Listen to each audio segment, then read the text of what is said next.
আসসালামু আলাইকুম ওয়া রাহমাতুল্লাহি ওয়া বারাকাতুহু। ইন্নাল হামদুলিল্লাহ ওয়া সলাতু ওয়াসসালামু আলা রাসূলিল্লাহ ওয়া বা'দ। কাছে দূরে দেশ ও প্রবাসে যে যেখান থেকে সংযুক্ত আছেন দেখছেন প্রিয় চ্যানেল RTV। আপনাদের সকলকে আমন্ত্রণ জানিয়ে শুরু করছি নিয়মিত প্রশ্নোত্তরমূলক ইসলামী লাইভ অনুষ্ঠান প্রাণ নিবেদিত প্রশ্ন করুন অনুষ্ঠানের আজকের পর্বে। প্রতিদিনের মতো আজকেও আমরা একজন সম্মানিত ইসলামিক স্কলারকে সংযুক্ত করেছি আমাদের স্টুডিওতে। আজকে আমাদের সাথে উপস্থিত রয়েছেন শেখ অধ্যক্ষ ডক্টর মোহাম্মদ শাহজাহান আল মাদানী সাহেব, ভিজিটিং প্রফেসর, বাংলাদেশ ইসলামী বিশ্ববিদ্যালয়। আসসালামু আলাইকুম। ওয়ালাইকুম আসসালাম রহমতুল্লাহি ওয়া বারাকাতুহু। শেখ, কেমন আছেন আপনি?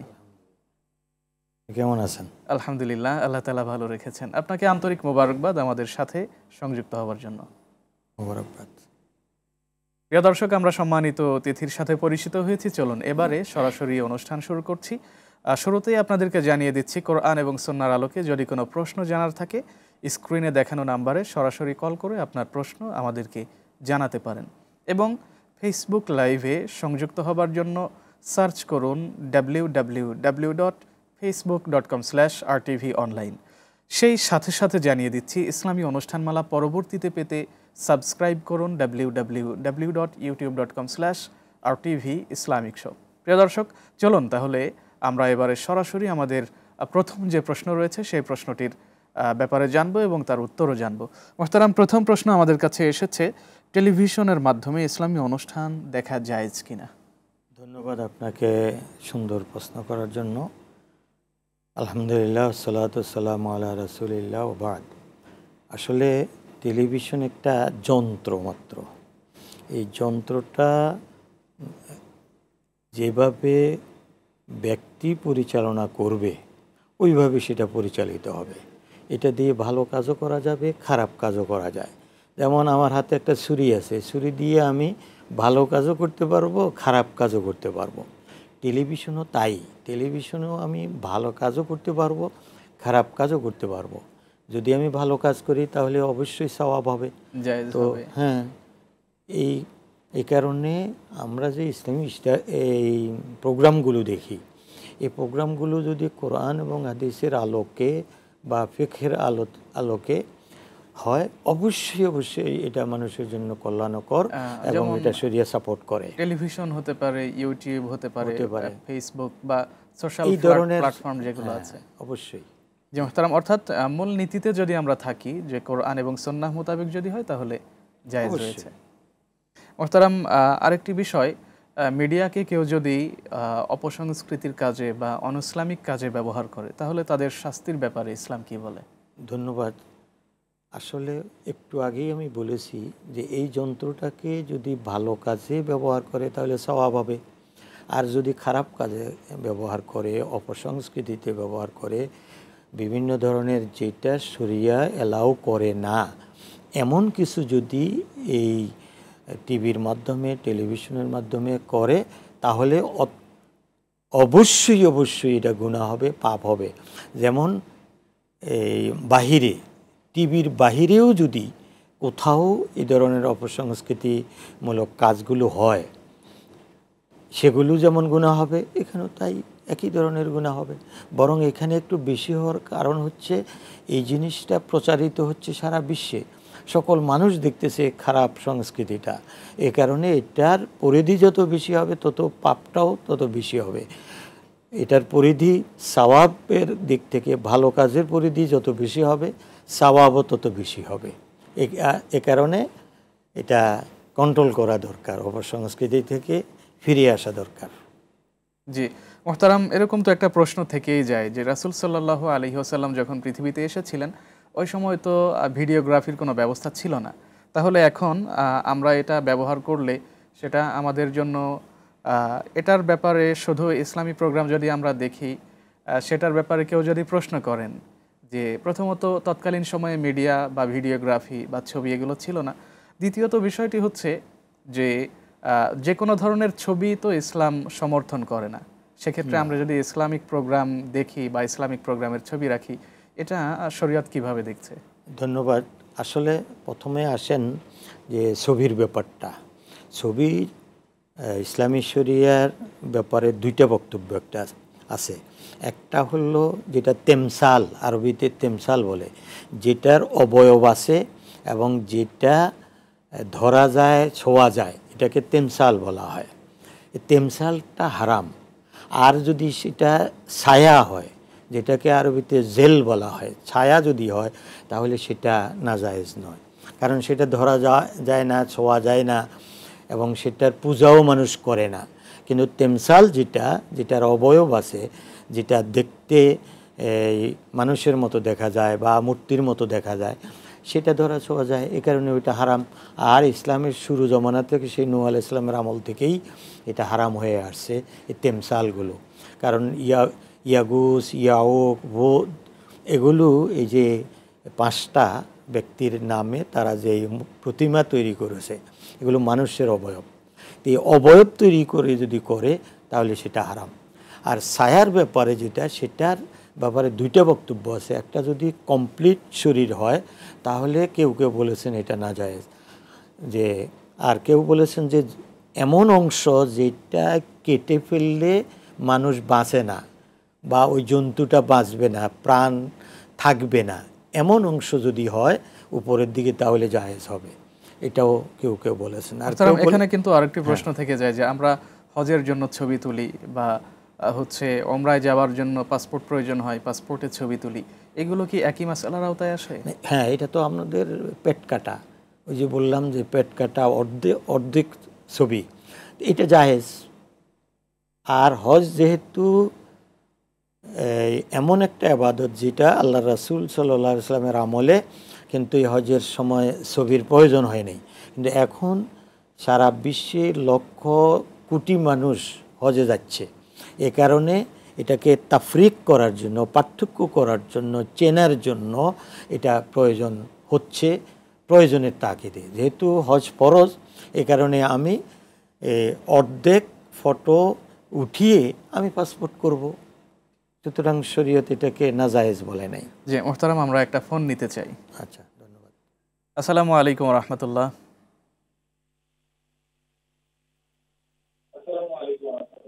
কে আছেন, শুনতে পাচ্ছেন?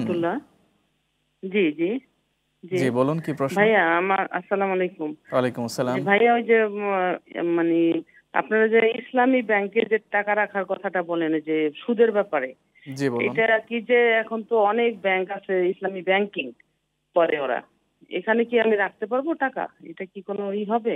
জি, সাথেই থাকুন, আমরা সুদ জানাবার হবে? চেষ্টা করব। মোহতারাম, পূর্বের প্রশ্নে আমরা কিছু অংশ বাকি রেখে গিয়েছিলাম যে সব ধরনের ভিডিওগ্রাফি হারাম কিনা, অর্থাৎ নবীজি সাল্লাল্লাহু আলাইহি ওয়াসাল্লামের সময় তো ডিজিটাল ক্যামেরা ছিল না, ভিডিওগ্রাফি বা ভিডিও দেখার মতো বা ভিডিও মাধ্যমে প্রচার করবার মতো কিছু ছিল না। সেক্ষেত্রে আমরা যদি এখন শুধু ইসলামিক ভিডিওগুলো দেখি, তাহলে গুনাহ হচ্ছে না, এবং অন্য ভিডিও দেখলে গুনাহ হচ্ছে, এই বিষয়ের পার্থক্য যদি একটু বুঝিয়ে বলেন। আসলে ওই বিষয়টাকে কেন্দ্র করেই হালাল হারাম হচ্ছে। যদি ওই ভিডিওটা, ওই প্রোগ্রামটা যদি মানুষের শিক্ষণীয় হয়, তাদের নৈতিক মান ডেভেলপ করার জন্য, তাদেরকে উদ্বুদ্ধ করার জন্য ইসলামের প্রতি, তারপরে কোরআনের প্রতি উদ্বুদ্ধ করার জন্য, হাদিসের প্রতি, ইসলামী ব্যক্তিত্বের প্রতি, তাহলে সেটা তো যে কোনো অবস্থাতেই বৈধ। আর সেটা যদি আল্লাহর রাসূলের আমলে যদি থাকতো, তাহলে অবশ্যই আল্লাহর রাসূল সেটাকে বৈধ বলে যেতেন। কারণ এখন ওলামায়ে কেরাম, সারা বিশ্বের বড় বড় ওলামায়ে কেরাম যারা ইসলামিক স্কলার, তারাও এটাকে বৈধ বলেছেন, যেহেতু ইসলামের একটা প্রচারের মাধ্যম। মানুষ এটার প্রতি আকর্ষণ তাদের আছে, একটা টিভির সামনে বসে দেখার আকর্ষণ বাচ্চাদেরও আছে। তাহলে তারা বসে যদি এটা দেখে, তাহলে এটা নাজায়েজ হওয়ার কোনো কারণ নেই। জি মোহতারাম, তাহলে আমরা মূল বুঝলাম যে যদি ইসলামিক নিয়ম মেনটেন করে করা হয়, তাহলে এতে কোনো গুনাহ নেই। মোহতারাম, পরবর্তী প্রশ্ন আমরা যেটা দেখতে পাচ্ছি যে ইসলামী ব্যাংকে আমরা মানুষকে লেনদেনের জন্য উদ্বুদ্ধ করি এবং ট্র্যাডিশনাল বা সুদী ব্যাংক থেকে বিরত থাকার জন্য আমরা সকলকে আহ্বান জানাই ইমানি দায়িত্ব থেকে। তো এখন অনেকগুলো ব্যাংক বাংলাদেশে রয়েছে যারা ট্র্যাডিশনাল ব্যাংকের পাশাপাশি তাদের আলাদা ইসলামিক উইন্ডো আছে। তো সেই সমস্ত ব্যাংকগুলোতে ইসলামিক উইন্ডো যেখানে রয়েছে, সেখানে আমরা লেনদেন করতে পারবো কিনা? ধন্যবাদ, চমৎকার প্রশ্ন। আসলে ইসলামী ব্যাংক তো একটা ব্যাংকের নাম, ঠিক আছে, তারাই এই দেশে সর্বপ্রথম ইসলামী ব্যাংকিং ব্যবস্থাটাকে চালু করেছে আলহামদুলিল্লাহ, জাতিকে সুদ থেকে মুক্ত করার জন্য, সুদ থেকে বিরত রাখার জন্য চরম একটা সুন্দর একটা ব্যবস্থা করেছে। সাথে সাথে এই দেশের মানুষ যখন ইসলামী ব্যাংকের দিকে বেশি ঝুঁকে গিয়েছে, তখন অন্যান্য ব্যাংকগুলো চিন্তা করছে যে আমরা তো সমস্যায় পড়ে গেলাম, তাদের লেনদেনও কমে গিয়েছে ইত্যাদি ইত্যাদি, যার কারণে তারা ইসলামী ব্যাংকিং একটা উইন্ডো করেছে। সাথে সাথে তারা ইসলামী শরিয়া ভিত্তিক যেন এটা করা যায় একটা শরিয়া সুপারভাইজারি কমিটিও করেছে, যেটা বাংলাদেশ ব্যাংক শর্ত লাগিয়েছে যে উইন্ডো করো আর উইং করো আর মূল ব্যাংক করো, কিন্তু শরিয়া কাউন্সিল সেখানে থাকতে হবে, শরিয়া সুপারভাইজারি কমিটি থাকতে হবে। আলহামদুলিল্লাহ যত ব্যাংকগুলো করেছে ইসলামী এই 500 একটা ব্যাংকের ব্যবস্থা করেছে, সেখানে কিন্তু শরিয়া কাউন্সিলগুলো করেছে। এখন যদি আপনি ওই উইন্ডোতে বা ওই উইংয়ে টাকা রাখতে চান বা তাদের সাথে লেনদেন করতে চান, তাহলে ওইখানের শরিয়া কাউন্সিলের সদস্যদেরকে জিজ্ঞাসা করবেন যে আসলে আপনারা কি সম্পূর্ণভাবে ইসলামাইজড করেছেন কি না। যদি তারা বলে আলেমরা, তাহলে বাস তাদের সাথে লেনদেন করেন। কারণ ইমাম সাহেব ফজরের সলাৎ পড়াইতে যাচ্ছেন, ইমাম সাহেবকে আমরা তো জিজ্ঞাসা করি না যে হুজুর আপনি উজু করে আসছেন কি না, এটা যেমন জিজ্ঞাসা করে না, ওই ইমাম বা ওই কমিটি যদি বলে যে এটা ইসলামাইজড ইসলামী উইন্ডো, তাহলে বাস আপনার চোখ বুঝে তার আনুগত্য করতে পারেন। যে সমস্ত ব্যাংকে ইসলামিক উইন্ডো আছে আমরা সেখানেও চাইলে লেনদেন করতে পারি, যেহেতু শরিয়া কাউন্সিল আছে সেখানে। মোহতারাম একটা ফোন নিব আমরা। আসসালামু আলাইকুম রাহমাতুল্লাহ, কে বলছেন, কোত্থেকে বলছেন? ওয়ালাইকুম আসসালাম। আসসালামু আলাইকুম। বলুন। হ্যালো। হ্যাঁ শুনতে পাচ্ছি, বলুন। হ্যালো, আমরা শুনতে পাচ্ছি, বলুন। আমার প্রশ্ন হলো আমি কোরআনের 6টি সূরা পড়ি, সূরা ইয়াসিন, সূরা রহমান, সূরা ওয়াকিয়া, সূরা মুলুক, সূরা মুজাম্মিল, সূরা নাবা, সূরা ফাতিহা 26 বার। এখন আমার কি পুরো কোরআন হক আদায় হবে এইগুলা রেগুলার? সাথেই থাকুন, আমরা আপনাকে জানাবার চেষ্টা করব। মোহতারাম আমরা ছোট্ট একটা ব্রেকে যাব, এসে উত্তর নেব ইনশাআল্লাহ। আচ্ছা, প্রিয় দর্শক, আপনারা দেখছেন নিয়মিত প্রশ্নোত্তরমূলক ইসলামী লাইভ অনুষ্ঠান প্রাণ নিবেদিত প্রশ্ন করুন। আমরা আরটিভির পর্দা থেকে এবার ছোট্ট একটি ব্রেকে যাচ্ছি, কোথাও যাবেন না, সঙ্গেই থাকুন।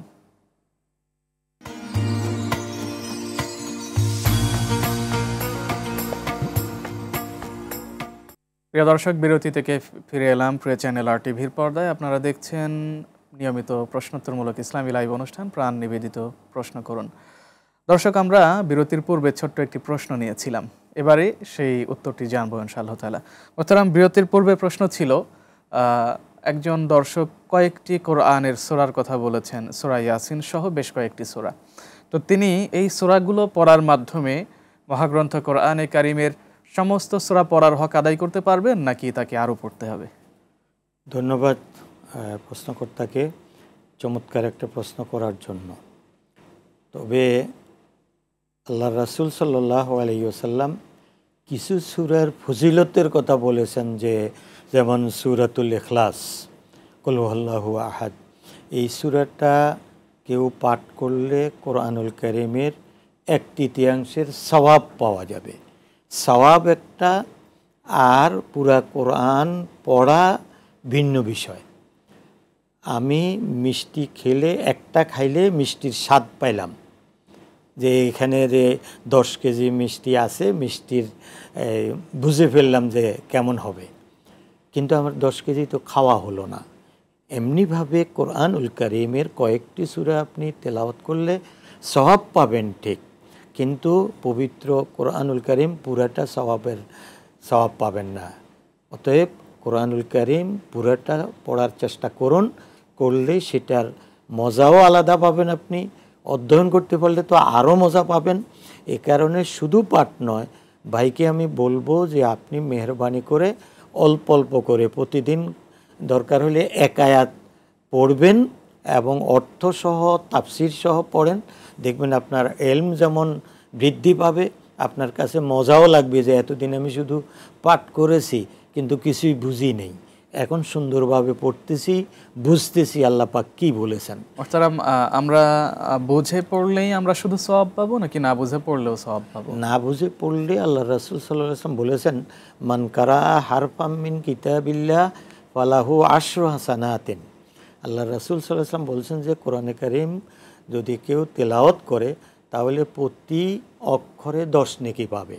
এটা সওয়াব, এটা হবে। কিন্তু অধ্যয়ন করলে যেই সওয়াব হবে, ওমর রাদিয়াল্লাহু তাআলা আনহু বলতেছেন, একজন ব্যক্তি যদি একটা আয়াত সন্ধ্যাবেলায় অধ্যয়ন করে ঘুমায় তাহলে সারা রাত্রে যেই ইবাদত করত পুরা রাতের ইবাদতের সওয়াব ওই একটা আয়াতের কারণে, অধ্যয়নের কারণে পাবে। সুবহানাল্লাহ। অর্থাৎ না বুঝে পড়লে যেমন সওয়াব রয়েছে, বুঝে পড়লে আরো বেশি সওয়াব অনেক রয়েছে। বেশি সওয়াব। মোহতারাম, অনেক ক্ষেত্রে আমরা দেখি আমাদের সমাজে যে ইসলামিক নাশিদ যেগুলো করার ক্ষেত্রে অটোটিউন বা ব্যাকগ্রাউন্ডে কিছু বাদ্যযন্ত্রের ব্যবহার করা হয়। তো বাদ্যযন্ত্র সহ যে ইসলামী সঙ্গীত আছে এগুলো আমাদের শোনা বা এগুলো তৈরি করা জায়েজ রয়েছে কিনা? আসলে এখানে একটু কথা আমার একটু লম্বা হবে, যে এটাকে সেমা বলা হয়, যে এইটা ইসলামী শরীয়তে জায়েজ কোন অবস্থায়, যদি সেটা শুধুমাত্র তবলা দিয়ে ব্যবহার করা হয়। তবলা হলো একটা ডোলের মতো, যেটার একদিক খোলা আর একদিকে শুধু বন্ধ আছে, আরবিতে যেটাকে দফ বলা হয়। দফ বলা হয়। এই দফটা যদি ব্যবহার করে তাহলে রিসাউন্ড হয় না এবং গুনগুন করে আওয়াজ হয় না, যার কারণে ওইটা শরীয়তে বা আল্লাহ রাসূলের আমলে ওইটা ব্যবহার করা হতো এবং তার আগেও ওইটা ছিল। কিন্তু বর্তমানে যেটা আছে এটাকে আরবিতে মেজমার বলা হয় এবং এটার বহুবচন হলো মাজামির। মেজমারের ব্যাপারে ওলামায়ে কেরামের একেবারে এই সারা বিশ্বের বড় বড় ওলামায়ে কেরাম বলেছেন এটা মানুষদেরকে অন্য পথে নিয়ে যায়, তারপরে অন্য চিন্তায় নিয়ে যায়, এ কারণে এটা জায়েজ নেই। অর্থাৎ আমরা যদি আমাদের দর্শকদেরকে একটু সহজে বোঝানোর চেষ্টা করি তাহলে সেমা বা শুধু দফ আমরা ইসলামিক নাশিদের ক্ষেত্রে জরুরি প্রয়োজন হলে ব্যবহার করতে পারি, আর অন্যথায় বিভিন্ন অটোটিউন বা ব্যাকগ্রাউন্ডে বিভিন্ন বাদ্যযন্ত্র, পিয়ানো, কিবোর্ড এগুলো সহ ইত্যাদি বাদ্যযন্ত্র জায়েজ হবে না। জায়েজ হবে না। মোহতারাম, অনেক ক্ষেত্রে কেউ যদি ভুলে এমন কোনো গজল বা কোনো নাশিদ গেয়েছেন যেটাতে অটোটিউন অ্যাড করা ছিল এবং ব্যাকগ্রাউন্ডে কিছু বাদ্যযন্ত্র অ্যাড করা ছিল, কিন্তু তিনি তখন বুঝতে পারেননি, না বুঝে অ্যাড করেছেন, এখন বুঝতে পেরেছেন যে এগুলো ভুল, তাহলে বর্তমান সময়ে দেখা যাচ্ছে যে অনলাইনে কোনো একটা জিনিস যদি আমরা আপলোড করে ফেলি সেটা কিন্তু আর ডিলিট করার সুযোগ থাকে না, অনেকের হাতে হাতে ছড়িয়ে দেয়। এক্ষেত্রে তিনি এখন কিভাবে ক্ষমা পেতে পারেন? এটার ব্যাপারে দুইটা বক্তব্য আছে। মোহতারাম, আমরা উত্তরটি নিব, তার আগে ছোট্ট একটা ফোন নিতে চাই। আচ্ছা, ঠিক আছে। আসসালামু আলাইকুম রাহমাতুল্লাহ। আসসালামু আলাইকুম ওয়া রাহমাতুল্লাহ। ওয়া আলাইকুম আসসালাম। ওয়ালাইকুম আসসালাম ওয়া রাহমাতুল্লাহি ওয়া বারাকাতুহু। বলুন, কি প্রশ্ন? জি হুজুর, আমি ঠাকুরগাঁ থেকে বলছি। আমার প্রশ্ন হচ্ছে যে যেগুলো বাংলাদেশে যেগুলো মাজার আছে বা কবরস্থান, যেগুলো কবরমুখী যেগুলো মাজার আছে, আমরা মাজারে অনেকে গিয়ে সিজদা করি, এটা এখানে কোনো দৃষ্টান্তমূলক কোনো কিছু একটু জোরে বলুন, আমরা কম শুনতে পাচ্ছি, একটু জোরে বলুন। কবরস্থান ভিত্তিক যতগুলো মাজার আছে বাংলাদেশে, সেখানে গিয়ে সিজদা করা কি জায়েজ হবে না ইসলামে কোনো বাধা বিধিবিধান আছে? সাথেই থাকুন, আমরা জানাবার চেষ্টা করব। মোহতারাম, যে প্রশ্নটি শুনছিলাম নাশিদের ব্যাপারে, যে তিনি নাশিদ করেছেন, তিনি জানতেন না যে বাদ্যযন্ত্র দিয়ে করাটা ঠিক হচ্ছে না, তো পরবর্তীতে তিনি যখন জানতে পেরেছেন তখন কিভাবে ফিরে তার আসবেন? জন্য দুইটা বিষয়। এক নম্বর হলো তিনি তার যেখানে আপলোড করেছেন এটাকে ডিলিট করে দিবেন, এটা হলো এক নম্বর। দুই নম্বর হলো তওবা করতে হবে আল্লাহর দরবারে, যে আল্লাহ আমি না জেনে করেছি, আমাকে মাফ করে দিন। যে মোহতারাম, দ্বিতীয়তে আমরা যে প্রশ্ন মাত্রই পেয়েছি যে বিভিন্ন মাজার রয়েছে আমাদের দেশে, মাজারে সিজদা করা যাবে কিনা, যে কোনো মাজারে? ধন্যবাদ চমৎকার প্রশ্নের জন্য। এটা একবারে খুব প্রয়োজনীয় প্রশ্ন, মানুষের ইবাদতের সাথে সংশ্লিষ্ট। মাজার শব্দের অর্থ হলো জিয়ারতের জায়গা, মাজার আরবি শব্দ হচ্ছে বাংলায় বলতে গেলে আমরা কবর, কবরকে বলছি। এই জিয়ারত বলতে যেখানে আমরা দেখতে যাই, তারপরে কিছু ওই কবরবাসীর জন্য কিছু দোয়া করতে যাই, এই কারণে সেটাকে মাজার বলা হয়। অতএব এই কবরে যাওয়া বা কবরকে জিয়ারত করা এটা শরীয়তে প্রথমে নাজায়েজ ছিল, পরে আল্লাহর রাসূল হালাল করে দিয়েছেন এই বলে যে কুনতু নাহাইতুকুম আন জিয়ারাতিল কবর, আমি তোমাদেরকে কবর জিয়ারত করতে নিষেধ করেছি। আলা ফাজুরুহা ফাইন্নাহা তুজাক্কিরুকুমুল মাউত। তো আল্লাহ রাসূল বলেন যে এখন যেহেতু তোমাদেরকে বলছি যে তোমাদের এতদিন প্রতিমা পূজা থেকে আসছো তোমরা, এখন যদি আবার কবর জিয়ারতের কথা বলি তাহলে দুইটা সাদৃশ্য হয়ে যায়, কবর জিয়ারত এবং প্রতিমা পূজা। এ কারণে এখন তোমাদের মন থেকে প্রতিমা পূজার সেই মায়া চলে গেছে। এ কারণে এখন তোমরা তাওহীদের উপরে আসো বিদায় এখন তোমরা কবর জিয়ারত করতে পারো। তবে কবর জিয়ারতের মধ্যে ফায়দা হলো তোমার কি, ফাইন্নাহা তুজাক্কিরুকুমুল মাউত, কেননা এই কবর জিয়ারত করলে কবর জিয়ারতটি তোমাদেরকে মৃত্যুকে স্মরণ করে দিবে, অতএব আমার লাভ বেশি। কিন্তু কবরবাসীকে দোয়া করার জন্য কবরে যাওয়া জরুরি না। যে বিশ্বের যে কোনোখানেই দাঁড়িয়ে যদি আমি দোয়া করে, সলাতের পরে দোয়া করে, তারপরে বাইতুল্লাহতে গিয়ে দোয়া করে, দোয়াটা কবরের মধ্যে অর্থাৎ বেসিক্যালি জিয়ারত করা যাবে, কিন্তু অনেকে গিয়ে দেখি যে সেজদা করেন। সেজদা জায়েজ হবে না, সেজদাটা একবার সরাসরি শিরক। সেই সেজদা করুক, অথবা কবরবাসীর কাছ থেকে বাচ্চা কামনা করা, যে আপনি আমাকে একটা বাচ্চা দেন, আমার বাচ্চা হয় না, নাউজুবিল্লাহ, এগুলি সব আল্লাহর কাছে। আল্লাহ পাক আমাদেরকে শিখিয়ে দিয়েছেন যে ইয়াকা না'বুদু ওয়া ইয়াকা নাস্তাইন, আল্লাহর কাছে চাইতে হবে। অর্থাৎ কবরে সেজদা দেওয়া বা কোনো কিছু চাওয়া স্পষ্ট হারাম, হারাম, চাইতে হবে শুধু আল্লাহর কাছে। মুহতারাম, আমরা একটা ফোন নিব। জি, আসসালামু আলাইকুম ওয়া রাহমাতুল্লাহি ওয়া বারাকাতুহু। ওয়া আলাইকুম আসসালাম ওয়া রাহমাতুল্লাহি ওয়া বারাকাতুহু। বলুন কি প্রশ্ন?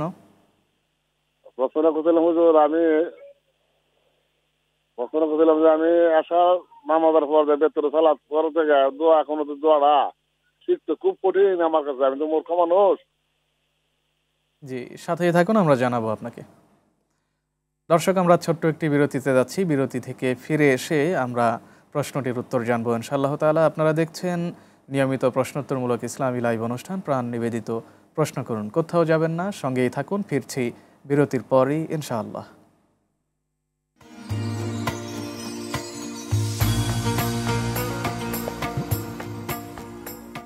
প্রিয় দর্শক, ছোট্ট একটি বিরতির পর আবারও ফিরে এলাম প্রিয় চ্যানেল RTV পর্দায়।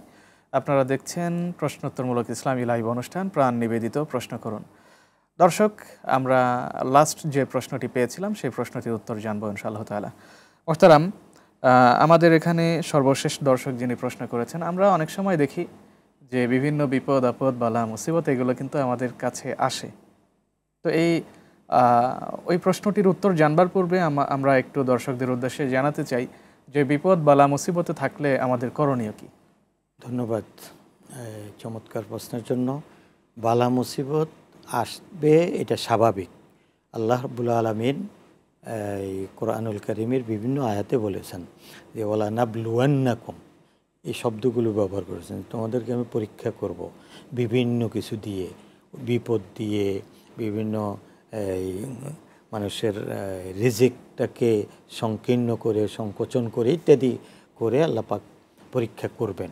এই যে পরীক্ষা করা, বালা মুসিবত দেয়া, এগুলো আল্লাহ রাব্বুল আলামিনের পক্ষ থেকে পরীক্ষা। এই কারণে এখানে আল্লাহ পাক দুইটা ট্রিটমেন্ট দিয়েছেন। একটা হচ্ছে সবর, সর্বপ্রথমে বালা মুসিবত আসলে ধৈর্য ধারণ করতে হবে, হাহুতাশ করা যাবে না, অধৈর্য হওয়া যাবে না। এরপরে লুজু ইলাল্লাহ, আল্লাহর দিকে মনোনিবেশ করতে হবে। সেটা সলাতের মাধ্যমে হতে পারে, দোয়ার মাধ্যমে হতে পারে, অন্যান্য কোরআন তেলাওয়াতের মাধ্যমে হতে পারে। তবে কোরআনুল কারীমে সলাতের কথাই আসছে, ইসবিরু বিসসালাত ইয়া আইয়ুহাল্লাযীনা আমানু ইসতাঈনু বিসসবরি ওয়াসসালাহ। প্রথম সবরের কথা বলা হয়েছে, তারপরে সলাতের কথা বলা হয়েছে। অতএব বালা মুসিবত আসলে আমাদের ধৈর্য ধারণ করে সালাত আদায় করতে হবে, আল্লাহর দিকে ঝুঁকে যেতে হবে। অনেক সময় আমরা অনেক কাজের নিয়ত করে ফেলি, কাজের নিয়তের সাথে কিন্তু মান্নত অনেকে করে ফেলেন। তো কোনো একটা কাজের নিয়ত করেছেন, মান্নত করেছেন, কিন্তু মান্নতটি তিনি রাখতে পারেননি, এখন তিনি কি করবেন? নিয়ত করা ভালো, নিয়তটা কিন্তু মান্নত না। মান্যতটা হলো এমন ব্যাপার যেটা আমার উপরে ফরজ ছিল না, আমি ফরজ করে নিয়েছি। যেমন আমার এই কাজ হলে আমি আল্লাহর রাহে একটা দুম্বা দেব বা ছাগল দেব ইত্যাদি, এটা হলো মান্যত। এই মান্যতটা নিজের উপরে নিজে ওয়াজিব করে নেয় বিধায় এটা পালন করা ওয়াজিব, এটা তরক করা যাবে না। হ্যাঁ, যদি কোনো কারণে সেটা ভাঙতে হয় তাহলে সে কাফারা দিবে, কাফারা দিয়ে বাস স্বাভাবিক হয়ে যাবে। জি, মোহতারাম একটা ফোন আছে আমাদের কাছে। জি, আসসালামু আলাইকুম রহমতুল্লাহ। জি, আসসালামু আলাইকুম। ওয়ালাইকুম আসসালাম রহমতুল্লাহ। বলুন, কি প্রশ্ন আপনার? হুজুর, আমি জানতে চাচ্ছিলাম যে আমরা যখন নামাজে যাই, মসজিদে জামাতের সহিত নামাজ পড়ি, তখন ইমাম সাহেব যখন আল্লাহু আকবার বলে রুকুতে বা সিজদাতে, যখনই যেখানে যান না কেন, আগে ইমাম সাহেব পরে তো আমরা যাব। অনেকজন আছে ইমাম সাহেব প্রিপারেশন নেওয়ার আগেই অনেকজন চলে যায় জি, বা বুঝতে চলে পেরেছি। যাচ্ছে, অর্ধেক চলে যায়। এটা কি নামাজ আদৌ কি হবে না কি হবে না, বা এটা একটু জানতে চাচ্ছিলাম। জি, সাথেই থাকুন, আমরা জানাবার চেষ্টা করছি আপনাকে। মোহতারাম, ইমাম সাহেব রুকু সেজদায় যাবার পূর্বে আমরা রুকু সেজদায় যদি চলে যাই, দেখা যাচ্ছে ইমাম সাহেব প্রস্তুতি নিচ্ছেন, এমন অবস্থায় আমরা চলে গেলাম, তাহলে আমাদের নামাজ সহি হবে কিনা? এখানে এই সরাসরি মাসালা হলো তার নামাজ হবে না, সলাৎ হবে না। আরেকটা হলো যদি তিনি বুঝতে পারেননি যে ইমাম সাহেব কি আস্তে আস্তে যাচ্ছে নাকি দ্রুত যাচ্ছে, এটা যদি বুঝতে না পারেন তাহলে তার সলাৎটা হয়ে যাবে। এ কারণে এই মুক্তাদির উচিত ইমামের আল্লাহু আকবার বা সামি আল্লাহু লিমান হামিদা কমপ্লিট হওয়ার পরে তিনি উঠানামা করবেন, আওয়াজটা শোনার পরে। কিন্তু যদি তিনি জেনে শুনেই যদি ইমামের আগেই রুকু সেজদা দেন তাহলে তার সালাত হবে না। অর্থাৎ তাকে অবশ্যই ইবতেদাই তো বিহাজাল ইমাম, হ্যাঁ, ইক্তেদা করতে হবে, মানে ইমামের পরে, ইমামের আগে না। জি হ্যাঁ, ইমামের সাথে হইলেও কোনো সমস্যা নেই, তো সাথে অনেক সময় এত কাটায় কাটায় সাথে তো হওয়া যায় না, একটু পরে হওয়া জি। উচিত। মোহতারাম, আমরা বিরতির পূর্বে যে ফোনে উত্তরটি নিয়েছিলাম, যে আমাদের একজন দর্শক প্রশ্নে তিনি জানিয়েছিলেন যে কিছু সূরা ভুলে যান, তিনি মেধাশক্তি দুর্বল থাকার কারণে তিনি বেশি পড়তে পারেন না, ভুলে যান, বা তার মেধাশক্তি কম, তিনি কিভাবে নামাজ পড়বেন, কোন প্রসেস তিনি অবলম্বন করবেন? যদি উনি, এটা অনেক সময় বয়সের কারণে হয়, অনেক সময় এই মেধা কম হওয়ার কারণে হয়, এটা ঠিক মোহতারাম, আছে। আমরা সংক্ষেপে উত্তর দিব। হ্যাঁ, তো সেখানে তিনি যতটুকু জানেন ততটুকু পড়বেন, পড়ে এবার রুকু সেজদা দেবেন। অর্থাৎ তার জন্য কোনো জোর জবরদস্তি নেই, নেই। তিনি যেভাবে যতটুকু পারেন সর্বোচ্চ চেষ্টা করে তিনি আরও শেখার চেষ্টা করবেন এবং নামাজ কন্টিনিউ করবেন। মোহতারাম, দীর্ঘক্ষণ আপনি আমাদের সঙ্গে সময় দিয়েছেন এবং সংযুক্ত হয়েছেন, দর্শকদের উদ্দেশ্যে অনেকগুলো প্রশ্নের উত্তর জানিয়ে দিয়েছেন, আমরা উপকৃত হয়েছি আপনার মাধ্যমে, এজন্য আপনাকে আন্তরিক মোবারকবাদ। আপনাকেও অনেক অনেক মোবারকবাদ, দর্শকদেরকেও ধন্যবাদ, মানে যারা প্রশ্ন করেছেন। জি মোহতারাম, আপনাকে ধন্যবাদ। প্রিয় দর্শক, আপনারা দেখছেন RTVর পর্দায় নিয়মিত প্রশ্নোত্তরমূলক ইসলামী লাইভ অনুষ্ঠান প্রাণ নিবেদিত প্রশ্ন করুন। আমরা দেখতে দেখতে একেবারে শেষ প্রান্তে চলে এসেছি। এই পর্ব থেকে বিদায় নিচ্ছি এবং পরবর্তী পর্ব দেখার আমন্ত্রণ জানাচ্ছি। আসসালামু আলাইকুম ওয়া রাহমাতুল্লাহি ওয়া বারাকাতুহু।